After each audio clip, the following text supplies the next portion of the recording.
नमस्कार दोस्तों, मैं विवेक यादव स्वागत करता हूं आप सभी लोगों का जीएस के मॉक टेस्ट लाइव सॉल्यूशन में। दोस्तों, हम एक एक करके सारे के सारे क्वेश्चंस को कंप्लीट करेंगे विद एक्सप्लेनेशन और हमारे पास आज टोटल 25 क्वेश्चंस हैं। तो चलिए पहले क्वेश्चन की तरफ बढ़ते हैं बिना किसी देरी के। पहले प्रश्न में पूछा गया है कि भारत सरकार अधिनियम किस अधिनियम के तहत भारत में अंग्रेजी ईस्ट इंडिया कंपनी का जो शासन था वो समाप्त कर दिया गया। दोस्तों, आप सभी लोगों को अच्छे से याद आ रहा होगा कि जब 1857 की क्रांति हुई थी तो भारतीयों ने अंग्रेजों को पूरी तरह से झकझोर कर रख दिया था। लेकिन समस्या ये रही कि उस टाइम पर पूरी एकता के साथ क्रांति को नहीं लड़ा गया था। जैसे आपने पढ़ा भी होगा कि जो क्या नाम है, ये होलकर थे, है ना, होलकर वगैरह थे, ये ग्वालियर वगैरह के जो क्षेत्र के लोग थे, बहुत सारे ऐसे लोग थे जिन्होंने पार्टिसिपेट नहीं किया था। लेकिन अंग्रेजों को इतना समझ में आ चुका था कि ईस्ट इंडिया कंपनी इस तरीके से आगे शासन नहीं कर पाएगी, भारत में समस्या खड़ी हो सकती है। तो जैसे ही 1857 की क्रांति का दमन किया गया, उसी के साथ में भारत शासन अधिनियम 1858 लाया गया और इस एक्ट के आधार पर सबसे पहले जो ईस्ट इंडिया कंपनी का शासन था वो पूरी तरह से खत्म कर दिया गया और भारत में क्राउन का शासन स्टार्ट हुआ। साथ ही साथ एक और बड़ा परिवर्तन यहां पर हुआ था। जो गवर्नर जनरल हुआ करता था वो बदल करके उसकी पोस्ट को कन्वर्ट कर दिया गया वायसराय में। और अगर आपसे पूछा जाता है कि हमारे भारत में 1858 के एक्ट के तहत बनने वाले पहले जो वायसराय थे उनका नाम क्या था, तो आंसर होगा लॉर्ड कैनिंग। लॉर्ड कैनिंग को पहला वायसराय बना दिया गया। तो इस प्रश्न का जो करेक्ट आंसर होगा वो क्या होगा, 1858 हो जाएगा। 2025 में विश्व मुक्केबाजी कप फाइनल और विश्व मुक्केबाजी कांग्रेस कहां आयोजित की जाएगी? बीजिंग में की जाएगी, काबुल में की जाएगी, यूएई में की जाएगी या फिर न्यू दिल्ली में की जाएगी? इस प्रश्न का जो करेक्ट आंसर होगा वो होगा डी। दोस्तों, 2025 की जो ये मुक्केबाजी प्रतियोगिता है या जो कप फाइनल है, इसका जो आयोजन किया जाएगा वो न्यू दिल्ली में किया जाएगा। और ये हमारे लिए बहुत ही गौरव की बात है कि हमारे देश में इस खेल का आयोजन होगा। और दोस्तों, आपको याद आ रहा होगा मैरी कॉम के बारे में, है ना। मैरी कॉम को जाना जाता है, यानी ऐसे खिलाड़ियों ने ही वैश्विक स्तर पर हमारे देश की पहचान बनाई है इन सारे गेम्स को लेकर के। तीसरे क्वेश्चन पर हम आ जाते हैं। निम्नलिखित में से कौन सा स्थान वर्ष 1917 के गांधी जी के सत्याग्रह से संबंधित है? अगर हम गांधी जी की सत्याग्रह की बात करेंगे तो 1906 में गांधी जी ने दक्षिण अफ्रीका में नस्लीय भेदभाव के खिलाफ उन्होंने आवाज उठाई थी और वहां पर सत्याग्रह को शुरू किया था। 1917 की बात है जब बिहार के चंपारण में नील उत्पादन को लेकर अंग्रेज अत्याचार कर रहे थे और उन्होंने तीन कठिया प्रथा को लागू किया था। तो जब वहां के किसान बहुत बुरी तरह से परेशान थे तीन कठिया प्रथा को लेकर के, तो एक व्यक्ति थे जिनका नाम था राजकुमार शुक्ल। राजकुमार शुक्ल ने आमंत्रित किया गांधी जी को कि आप इस पूरी की पूरी समस्या का समाधान निकालो और लोगों के प्रति आपकी क्या भावनाएं हैं। गांधी जी ने पहली जो सत्याग्रह शुरू की थी वो 1917 में चंपारण सत्याग्रह की थी। यानी इस बात को हम ऐसे भी कह सकते हैं कि जो गांधी जी थे 1917 में अपने राजनीतिक करियर की शुरुआत वहीं से होती है गांधी जी की, और एक सफल शुरुआत हुई थी। गांधी जी ने चंपारण सत्याग्रह में पार्टिसिपेट करके जो तीन कठिया प्रथा थी उसको पूरी तरह से खत्म करा दिया। और दोस्तों, एक क्वेश्चन और आप लोगों ने देखा होगा, एक नील दर्पण नाम का एक क्या नाम है, आपने नील दर्पण नामक आपने एक रचना देखी होगी जो दीन बंधु के द्वारा की गई है, उसमें भी उसका उल्लेख है। ठीक है, नील उत्पादन का उल्लेख किया गया है। दोस्तों, 1917 में जहां गांधी जी ने पहली सत्याग्रह अपनी चंपारण से शुरू की, उसके बाद में गांधी जी ने 1918 खेड़ा सत्याग्रह, 1918 अहमदाबाद सत्याग्रह में भी भाग लिया। यहां पर इश्यू क्या चल रहा था अगर हम बात करेंगे तो खेड़ा सत्याग्रह में क्या था, किसान जो थे अकाल पड़ने के बाद भी टैक्स कम नहीं किया गया, किसान यहां पे धरने पर बैठे हुए थे। वहीं अहमदाबाद में जो मजदूर मिल थे वो हड़ताल पर बैठे हुए थे। गांधी जी ने इन दोनों सत्याग्रह में भाग लिया। अब बात आ जाते हैं बारदोली सत्याग्रह क्या है। ठीक 10 साल बाद यानी 1928 में यहां पर हुआ क्या, अंग्रेजों ने क्या किया, जो लगान कर था वो किसानों के ऊपर ठीक उठा के 22% बढ़ा दिया। तो यहां की जनता जो थी वो आंदोलन पर उतर आई। यहां पर आंदोलन का जो नेतृत्व किया था बारदोली में, ये नेतृत्व किया था सरदार वल्लभ भाई पटेल ने। इन्होंने क्या किया, अंग्रेजों के समक्ष किसानों की मांग को रखा और इसको घटाकर 6% पर ले आए। और यह बारदोली सत्याग्रह गांधी जी से संबंधित नहीं है, सरदार वल्लभ भाई पटेल से संबंधित है। तो इस सफल सत्याग्रह पर वहां की महिलाओं ने खुश होकर इन्हें सरदार की उपाधि दी थी। और दोस्तों आपको अच्छे से याद आ रहा होगा कि सरदार वल्लभ भाई पटेल जो थे, इनको रियासत एकीकरण के लिए जाना जाता है। और साथ ही साथ हमारे देश में जो सरदार सरोवर डैम है उसके पास में सबसे ऊंचा स्टैचू इनका बना हुआ है, जिसे कहा जाता है स्टैचू ऑफ यूनिटी। तो करेक्ट आंसर इसमें अगर हम देखेंगे तो बी हो जाएगा, चंपारण सत्याग्रह। मैंने सारे सत्याग्रह आपके रिवाइज करा दिए। यहां पर कुछ हिस्टोरिकल बिल्डिंग्स के नाम हैं और कुछ उस टाइम पर जो इवेंट एक्सीडेंट हुए थे उनके नाम है, और इनको मैच करना है। हुमायूं, शाहजहां, अकबर, जहांगीर। हमें यहां पर यह मैच करना है कि कौन सा किसके साथ मैच होगा। देखो, हुमायूं है, शाहजहां है, अकबर है, जहांगीर है। दूसरी तरफ है दीन ए इलाही, दीन ए पनाह, अहमदनगर पर कब्जा और दीवाने आम। तो इनमें से आपको यह मैच करना है कि कौन सा इसका करेक्टली मैच है। ठीक है ना। देखो, हुमायूं ने बनाया था दीन ए पनाह, जो विद्वान थे उस समय उनके ठहरने की उचित व्यवस्था के लिए। ठीक है ना। नेक्स्ट अगर हम बात करेंगे शाहजहां की, तो शाहजहां ने क्या बनवाया? दीवाने आम, है ना। क्या बनवाया? दीवाने आम। अकबर का संबंध किससे है? दीन ए इलाही से है। वहीं जहांगीर की अगर हम बात करेंगे तो अहमदनगर पर कब्जा की जो घटना है ये जहांगीर के शासनकाल में हुई है। प्रश्न का उत्तर हो जाएगा बी। निम्नलिखित में से कौन सा अंग महाजनपद की राजधानी है? दोस्तों, जब हम प्राचीन इतिहास की बात करेंगे तो उस समय हम ऐसे कह सकते हैं कि जो प्राचीन भारतीय राज्य थे, है ना, उनको महाजनपद के नाम से जाना जाता था। अब ये कह रहे हैं इसमें कि कौन सा अंग महाजनपद की राजधानी है। ये राजधानियों के नाम दे रखे हैं और आपको ये बताना है कि किसकी राजधानी रही है। ठीक है। जैसे सबसे पहले हम बात करते हैं श्रावस्ती की। ठीक है। श्रावस्ती की अगर हम बात करेंगे तो ये कोसाला की राजधानी रही है। वहीं सेकंड पर जो नाम दे रखा है वो है उज्जैनी। उज्जैनी की अगर हम बात करेंगे तो उज्जैनी जो राजधानी रही है वो रही है अवंती की। तीसरे नंबर पर दे रखा है सूक्तमती। सूक्तमती का जो संबंध है वो रहा है चेती से या चेदी से, CHEDI। चंपा की अगर हम बात करेंगे तो इनका संबंध रहा है अंग से। तो करेक्ट आंसर इसका क्या हो जाएगा? पांचवें क्वेश्चन का जो करेक्ट आंसर है वो हो जाएगा डी। और इनमें मगध साम्राज्य का आपने लोगों ने नाम सुना ही होगा जो इससे संबंधित है।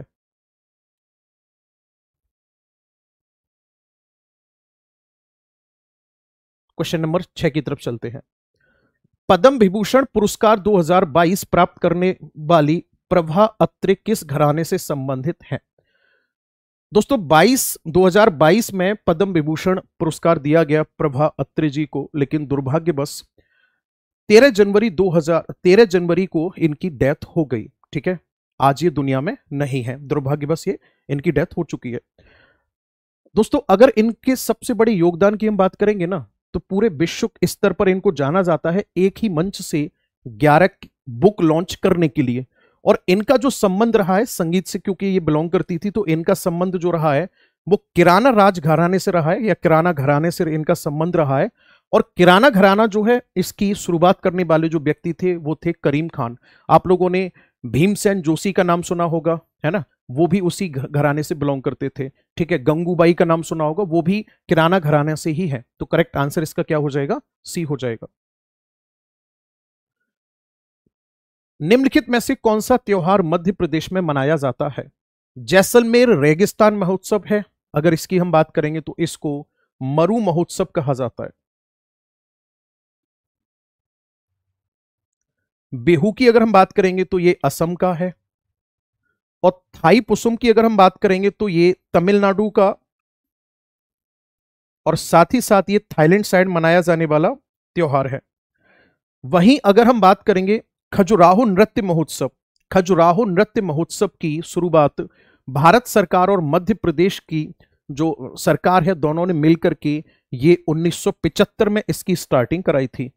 खजुराहो का जो रिलेशन है आपको याद आ रहा होगा, मध्य प्रदेश में, ठीक है, मध्य प्रदेश में जो छतरपुर है वहां से संबंधित है। और खजुराहो टेम्पल जाने जाते हैं अपनी एक अनोखी शैली के लिए और कामुक मुद्राओं के लिए, कामुक मुद्राओं में मूर्ति के लिए जाने जाते हैं। तो 1975 से इसका सेलिब्रेशन स्टार्ट हुआ है हमारे इंडिया में खजुराहो नृत्य महोत्सव का। और यहां पर जब ये नृत्य महोत्सव किया जाता है तो हमारे भारत के जो क्लासिकल डांस हैं सभी डांस को एक एक करके यहां पर परफॉर्म किया जाता है। तो इस प्रश्न का करेक्ट आंसर क्या हो जाएगा? डी हो जाएगा। 2012 लंदन ओलंपिक खेलों में देश का प्रतिनिधित्व करने वाली पहली भारतीय महिला पहलवान कौन थी? 2012 की बात है, जब हमारे देश की तरफ से यानी कि इंडिया की तरफ से रेसलिंग में जो पार्टिसिपेट करने के लिए मौका मिला था वो मिला था गीता फोगाट, बबीता फोगाट, साक्षी मलिक या विनेश फोगाट। तो इस प्रश्न का जो करेक्ट आंसर होगा वो होगा गीता फोगाट। गीता फोगाट जी को मौका मिला था, लेकिन दुर्भाग्यवश ये यूक्रेन की एक खिलाड़ी थी जिनका नाम है तात्याना लाजारेवा।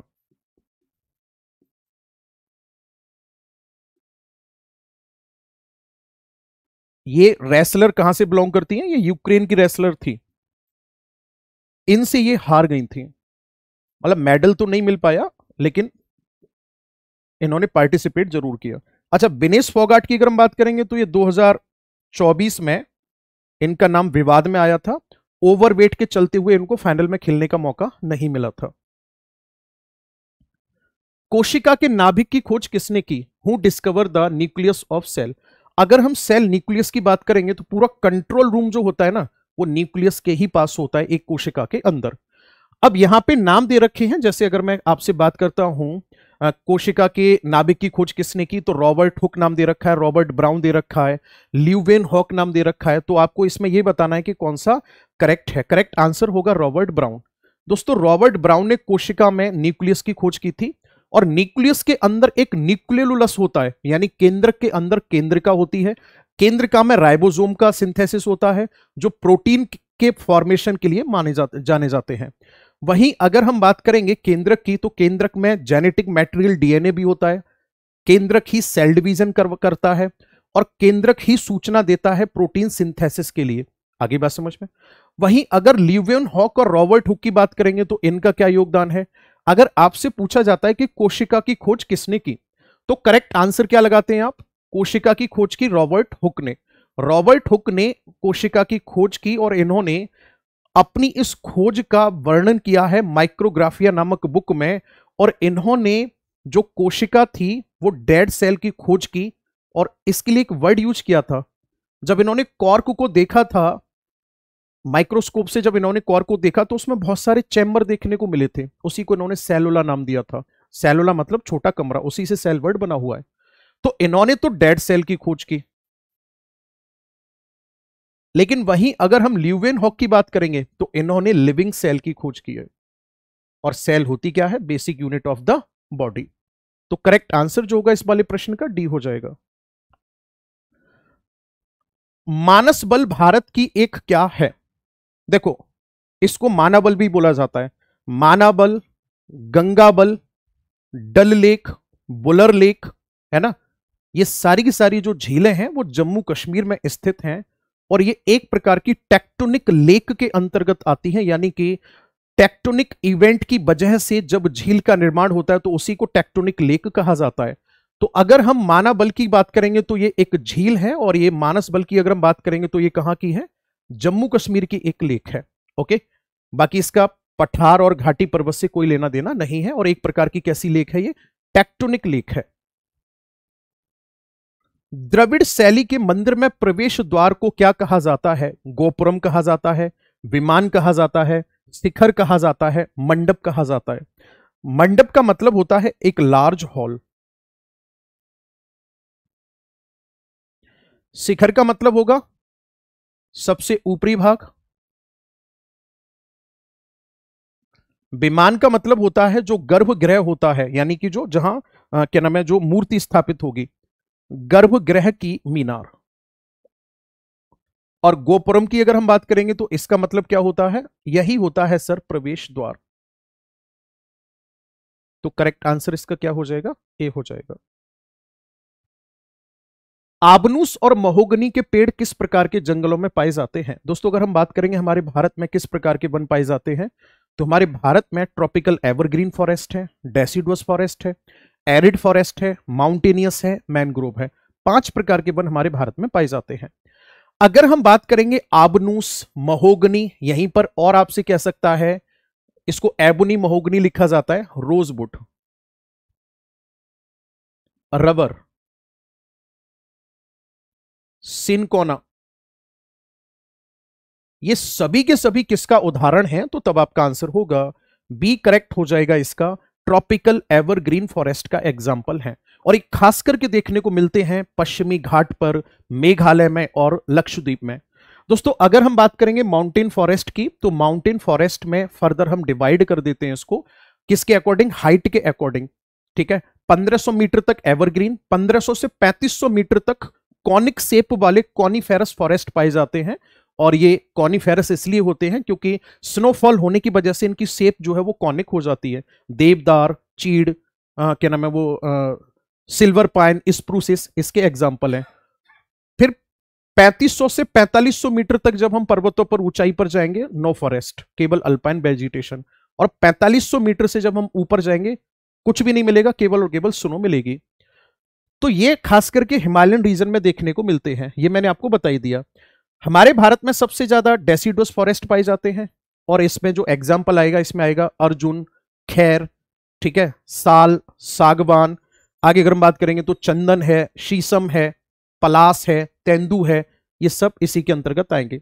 मैंग्रोव की अगर हम बात करेंगे तो ये ऐसे वन क्षेत्र होते हैं जो कि देखने को मिलते हैं तटीय क्षेत्रों में, जहां एक नदी अपना जल लेकर के समुद्र में गिर रही होती है, वहां पर ये देखने को मिलेंगे। सबसे ज्यादा सॉइल इरोजन को यही कंट्रोल करते हैं और फ्लड को भी कंट्रोल करते हैं ये।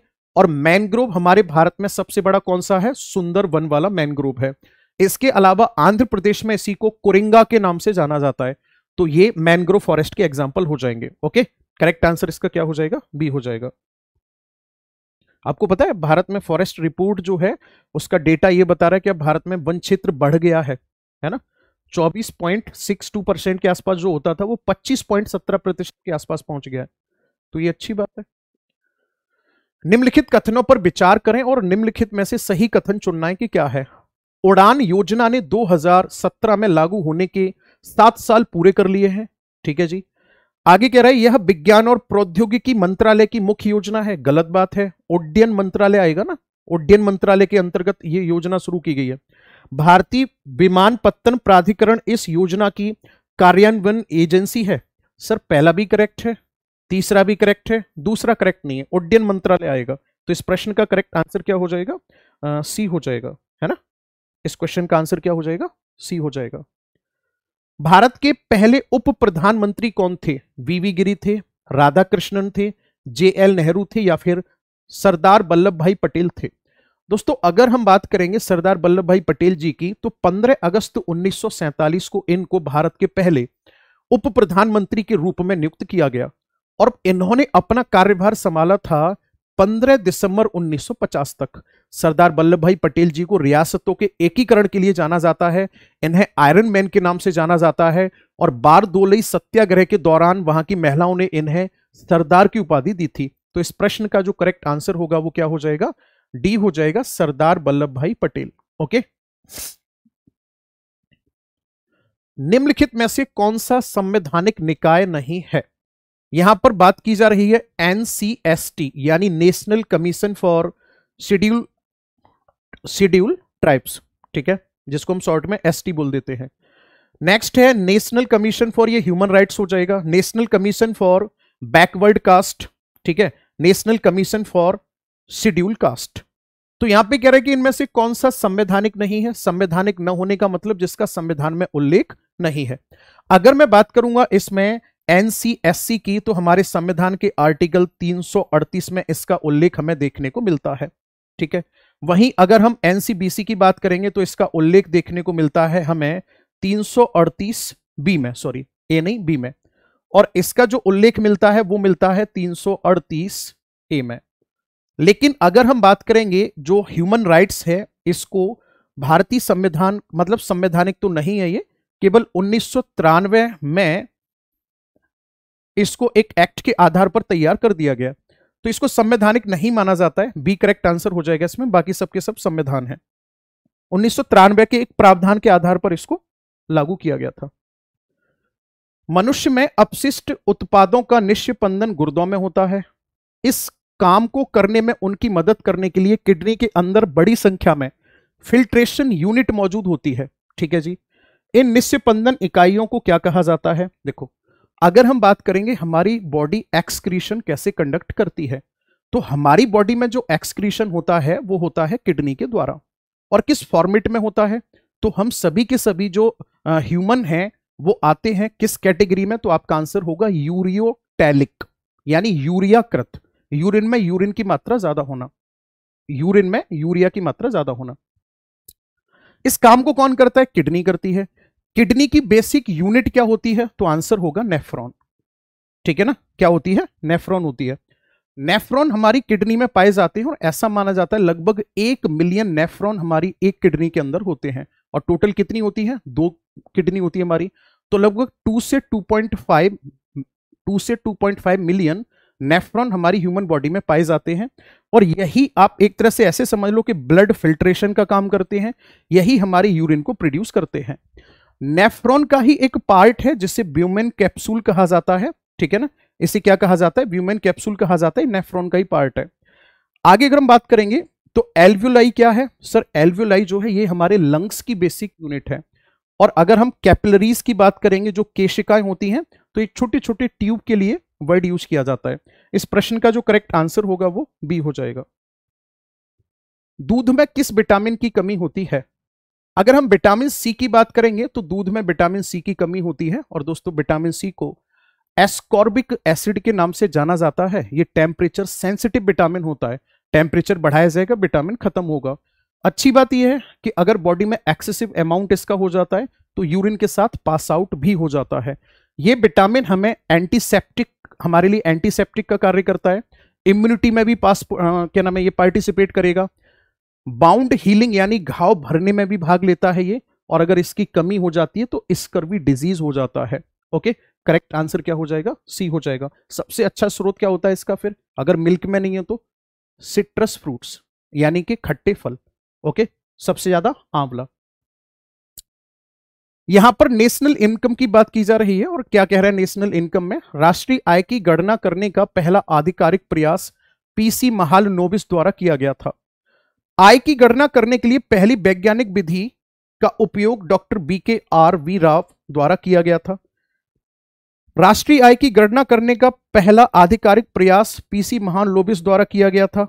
दादा भाई नौरोजी ने भारतीय अर्थव्यवस्था को 2 भागों में विभाजित किया, प्राथमिक क्षेत्र और द्वितीयक क्षेत्र। यहां पर ये एक ही इन्होंने जो ऑप्शन है वो दूसरी बार दे दिया है, ये समझ नहीं आ रहा मुझे, एक सेम ऑप्शन 2 जगह दिया हुआ है।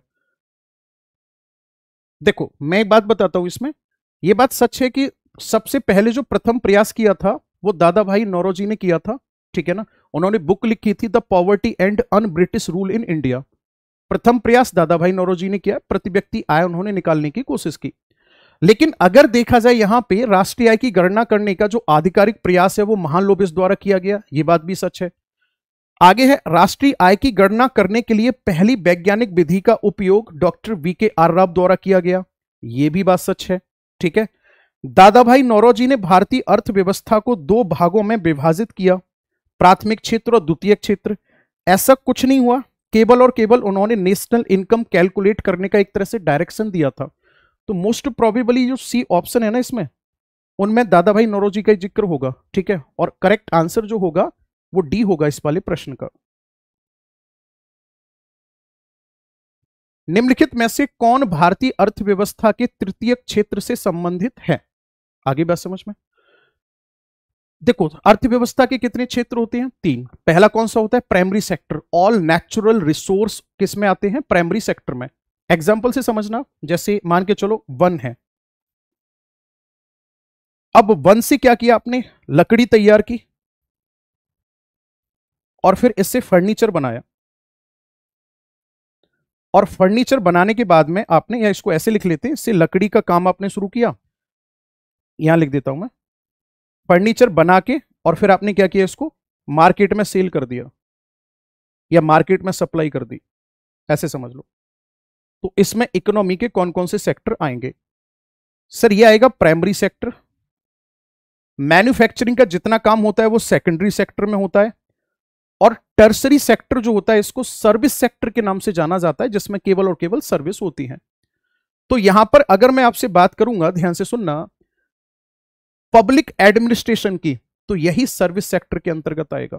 आगे बात समझ में, किस में आएगा ये? सर्विस सेक्टर में आएगा। ओके, चलिए जी। गति के नियम बताते हैं कि जब वस्तुएं गति में होती हैं तो वे कैसे व्यवहार करती हैं। निम्नलिखित में से किसे इन कानून के निर्माण का श्रेय दिया जाता है? यानी कि इसमें कह रहा है कि जो लॉ ऑफ मोशन है, ये लॉ ऑफ मोशन किसके द्वारा दिया गया? तो आपका आंसर क्या होगा? न्यूटन ने क्या दिया? Law of motion. वहीं अगर हम आपसे बात करेंगे आगे, माइकल फेराडे। माइकल फेराडे की अगर हम आपसे बात करेंगे तो इन्होंने क्या किया? इन्होंने डायनमो बनाया, ठीक है, और इन्होंने इलेक्ट्रोमैग्नेटिक इंडक्शन कॉन्सेप्ट दिया था। जे थॉमसन ने इलेक्ट्रॉन को डिस्कवर किया। वहीं आइंस्टीन की अगर हम बात करेंगे तो इन्होंने क्या दिया था? सापेक्षता का सिद्धांत, यानी कि थ्योरी ऑफ रिलेटिविटी। तो इस प्रश्न का जो करेक्ट आंसर होगा वो क्या हो जाएगा? डी हो जाएगा। ओके, निम्नलिखित में से कौन सा विकल्प बेकिंग सोडा के रासायनिक नाम को सही ढंग से दर्शाता है? सोडियम क्लोराइड, नेक्स्ट है sodium hydrogen carbonate, potassium bicarbonate, या फिर कैल्शियम कार्बोनेट। 21 का जो करेक्ट आंसर होगा वो होगा सोडियम हाइड्रोजन कार्बोनेट। आगे बात समझ में, कैल्शियम जो सोडियम क्लोराइड है इसको आप जानते ही हो, हम लोग किस में यूज करते हैं सोडियम क्लोराइड को? भाई नमक की तरह हम लोग इस्तेमाल करते हैं। बाकी कैल्शियम कार्बोनेट की अगर हम बात करेंगे तो ये क्या है? कैल्शियम कार्बोनेट की अगर हम बात करेंगे तो ये एक तरह से चूना है, यही है ना, जो बाद में मॉडिफाई होकर संगमरमर में कन्वर्ट होता है।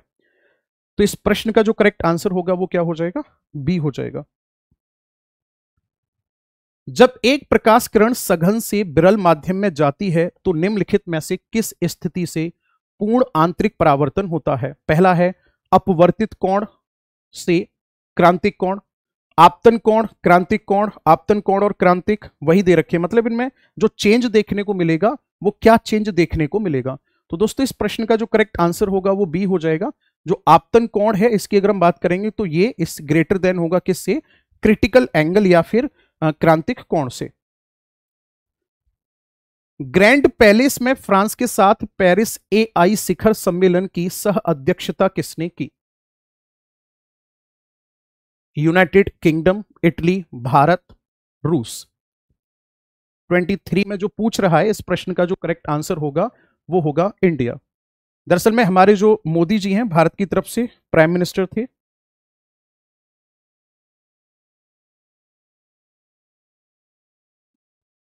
और वहीं फ्रांस की तरफ से थे यहाँ के राष्ट्रपति, है ना।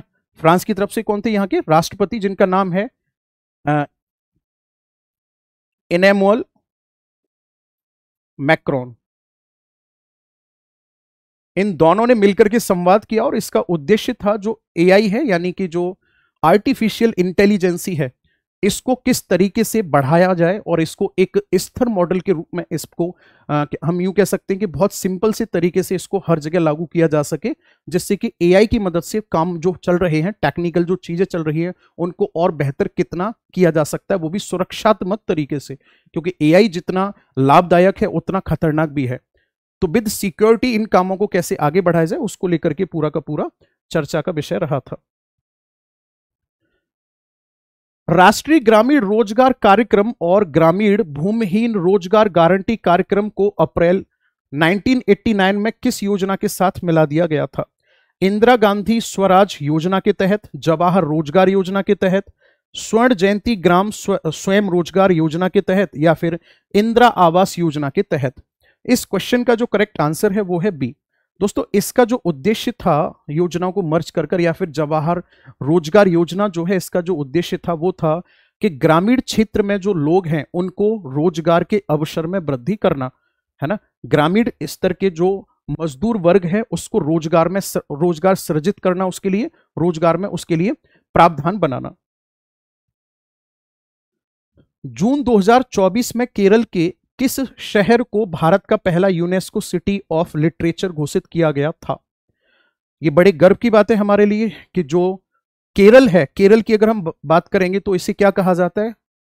इसे कहा जाता है गॉड्स ओन कंट्री, यानी ईश्वर का स्वयं का देश कहा जाता है केरल को, है ना, जो कि जाना जाता है अपनी नेचुरल ब्यूटी के लिए।